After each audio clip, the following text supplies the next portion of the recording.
Ayan, tingnan nyo naman ho kung gano'ng kalabo yung ilaw ho niyan. Pero mamaya ho, ipapakita ko sa inyo ang finish niyan. Kung anong nangyari. Before and after. Ayan ho, gano'ng kalalabo ho yan.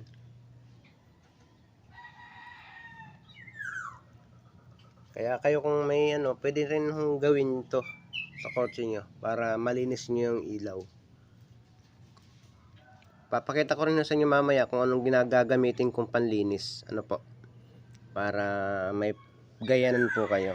Yan. Sige po. Gandang umaga po. Ito na nga pala yung salamin yung nalinis ko. Yan na po yung finish. Pero balak pa rin ho yung kuskusin ng metal polish uli. Bali po yan, inatira ko na ng metal polish.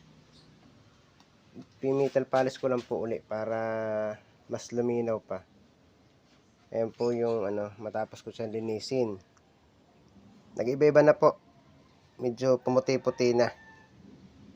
Okay, salamat.